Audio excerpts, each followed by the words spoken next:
Hello friends, welcome back to my channel Kirtika's kitchen diary. আমার আজকের recipe mushroom মশালা।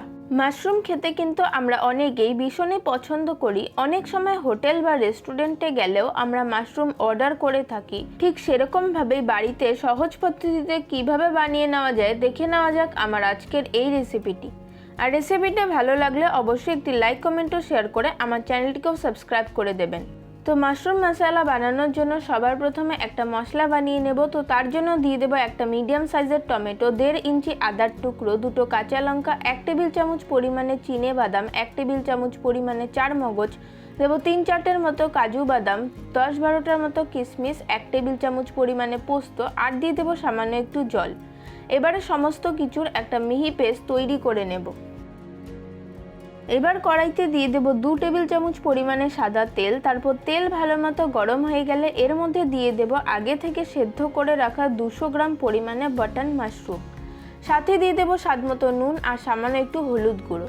এবারে মাশরুমটাকে আমি নুন আর হলুদ গুঁড়ো দিয়ে লো টু মিডিয়াম ফ্লেমে হালকা করে একটু ভেজে নেব।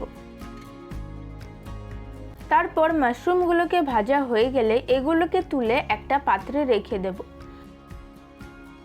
তারপর এই সেম কড়াইতে দিয়ে দেব আরও কিছুটা সাদা তেল। তারপর তেলটা ভালো মতো গরম হয়ে গেলে এর মধ্যে দিয়ে দেব চৌকো চৌকো টুকরো করে কেটে রাখা আলু, আর সাথে দিয়ে দেব সামান্য একটু নুন আর হলুদ গুঁড়ো। এবারে নুন আর হলুদ গুঁড়োটা দিয়ে আলুটাকে আমি ভালো করে একটু ভেজে নেব। তারপর আলুটাকে লাল করে ভেজে নেওয়া হয়ে গেলে এগুলোকে তুলে একটা পাত্রে রেখে দেব। তারপর গ্রেভিটা বানানোর জন্য ফোড়নে দিয়ে দেবো 2টো শুকনো লঙ্কা, গোটা গরম মশলা, দেবো 1 চা চামচ পরিমাণে হিং, আর দিয়ে দেবো 1 টেবিল চামচ পরিমাণে কাসুরি মেথি। তারপর ফোড়ন থেকে সুন্দর একটা গন্ধ বেরোতে শুরু করলে দিয়ে দেবো চৌকো চৌকো টুকরো করে কেটে নেওয়া হাফ টমেটো। এবার টমেটোটাকে আমি 1-2 মিনিটের জন্য একটু ভেজে নেব। তারপর এর মধ্যে দিয়ে দেবো আগে থেকে বানিয়ে রাখা মশলার পেস্টটা, আর সাথে দিয়ে দেবো সামান্য একটু জল।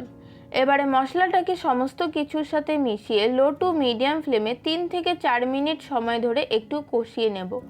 এরই মধ্যে দিয়ে দেবো 2 টেবিল চামচ পরিমাণে ফ্যাটানো টক দই। তারপর আবারও সমস্ত কিছুকে খুব ভালো করে মিশিয়ে ফ্লেমটাকে লো টু মিডিয়ামে রেখে হাতে একটু সময় নিয়ে পুরো মশলাটাকে ভালো মতো কষিয়ে নিতে হবে।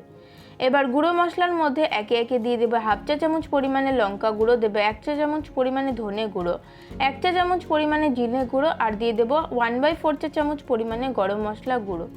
এবারে আবারও সমস্ত কিছুকে খুব ভালো করে মিশিয়ে মিনিট 4-5 সময় ধরে পুরো মশলাটাকে লো টু মিডিয়াম ফ্লেমে কষিয়ে নেব। তারপর পুরো মশলাটাকে ভালো মতো কষিয়ে নেওয়া হয়ে গেলে এর মধ্যে আগে থেকে ভেজে তুলে রাখা আলু আর মাশরুমগুলোকে দিয়ে দেব।